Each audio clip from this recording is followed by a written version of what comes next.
Assalamualaikum warahmatullahi wabarakatuh. Shalom, Om Swastiastu, Namo Buddhaya, Salam Kebajikan.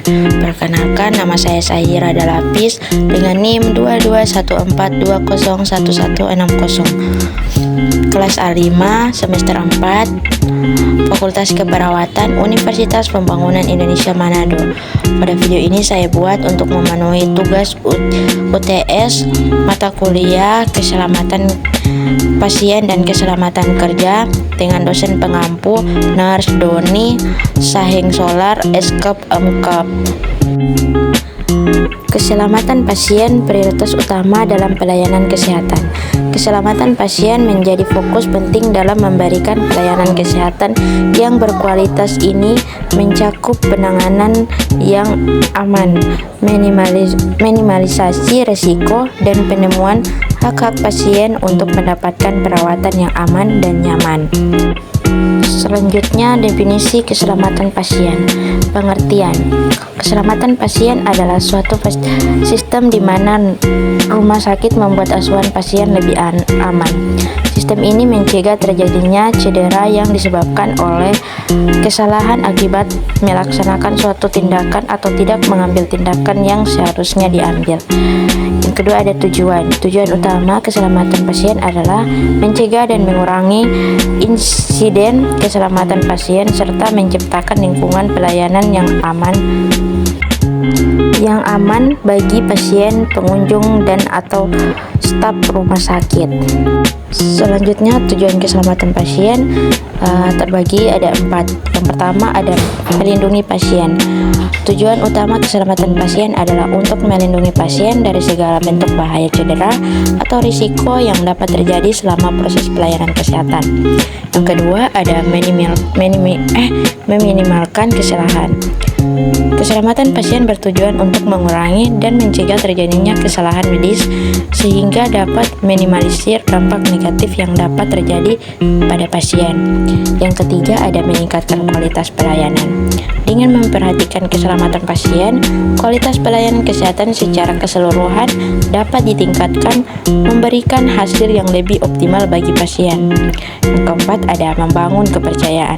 Dengan menjamin keselamatan pasien, kepercayaan masyarakat terhadap sistem pelayanan kesehatan dapat dibangun dan ditingkatkan. Dan selanjutnya ada prinsip-prinsip keselamatan pasien. Yang pertama ada Patiam Konteret. Keselamatan pasien menempatkan pasien sehingga prioritas utama dengan memastikan semua layanan dan tindakan medis berpusat pada kebutuhan dan kepentingan pasien. Yang kedua ada kolaborasi multidisiplin. Semua pihak yang terlibat dalam perawatan termasuk dokter, perawat, apoteker, dan staf lainnya harus bekerja sama dalam tim untuk menjaga keselamatan pasien. Yang ketiga ada peningkatan berkelanjutan. Organisasi kesehatan harus terus-menerus mengevaluasi dan memperbaiki prosedur dan praktik untuk meningkatkan keselamatan pasien secara konsisten. Dan yang terakhir ada akuntabilitas. Semua pihak yang terlibat dalam perawatan harus bertanggung jawab atas tindakan dan keputusan mereka yang berdampak pada keselamatan pasien.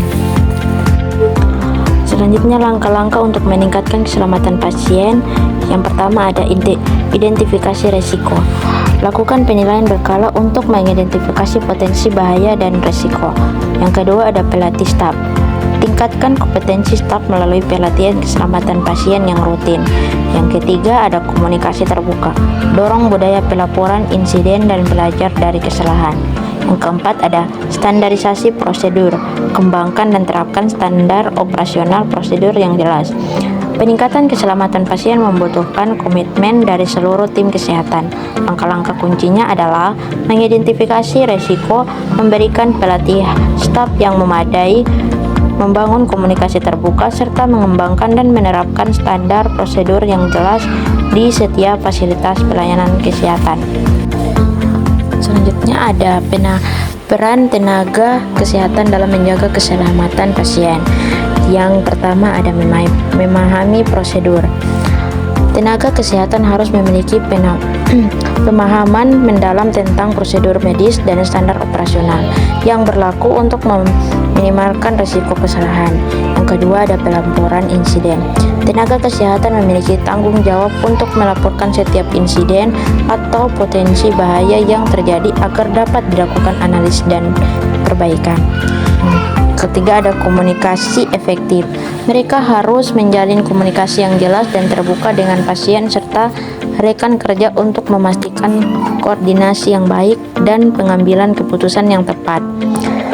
Dan selanjutnya ada peningkatan kompetensi.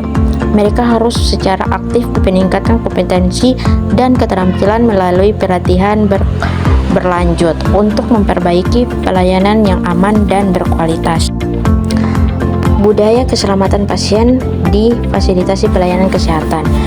Ada menimbulkan budaya keselamatan pasien yang kuat merupakan kunci utama dalam mencapai pelayanan kesehatan yang aman. Hal ini melibatkan komitmen seluruh pihak dari manajemen hingga staf untuk memprioritaskan keselamatan pasien dalam setiap aspek pelayanan. Kepemimpinan yang kondusif, pelatihan rutin, serta sistem pelaporan insiden yang transparan dan adil dapat membangun lingkungan kerja yang mendukung budaya keselamatan pasien. Hal ini memungkinkan identifikasi dan mitigasi risiko secara dini untuk mencegah terjadinya insiden yang membahayakan pasien. Tantangan dan kendala dalam implementasi keselamatan pasien. Budaya keselamatan. Yang pertama, mengubah mindset dan budaya organisasi untuk memprioritaskan keselamatan pasien merupakan tantangan tersendiri bagi banyak fasilitas pelayanan kesehatan. Kedua, ada sumber daya terbatas. Keterbatasan anggaran sumber daya manusia dan instruktur dalam menghambat upaya implementasi program keselamatan pasien secara optimal. Yang ketiga ada resistensi perubahan. Adanya resistensi dari tenaga kesehatan terhadap perubahan prosedur dan protokol keselamatan dapat menjadi kendala dalam menerapkan praktik terbaik. Selanjutnya ada kebijakan dan regulasi terkait keselamatan pasien. Regulasi komprehensif. Terdapat berbagai peraturan dan kebijakan yang mengatur standar keselamatan pasien di fasilitasi pelayanan kesehatan, mencakup aspek manajemen sumber daya dan budaya keselamatan. Kedua ada penerapan di lapangan. Kepatuhan terhadap regulasi dan kebijakan keselamatan pasien menjadi kewajiban bagi seluruh fasilitas pelayanan kesehatan demi menjamin kualitas pelayanan yang aman. Selanjutnya ada pengawasan dan evaluasi. Pemerintah melakukan pengawasan berkala dan penilaian terhadap penerapan keselamatan pasien di fasilitasi pelayanan kesehatan sebagai upaya perbaikan yang berkelanjutan. Yang terakhir ada pentingnya pelaporan insiden dan pembelajaran dari kesalahan. Pertama ada pelaporan insiden. Pelaporan insiden yang terjadi di fasilitas pelayanan kesehatan merupakan langkah penting untuk meningkatkan keselamatan pasien. Melalui pelaporan masalah dapat diidentifikasi dan diatasi secara efektif. Selanjutnya ada pembelajaran dari kesalahan.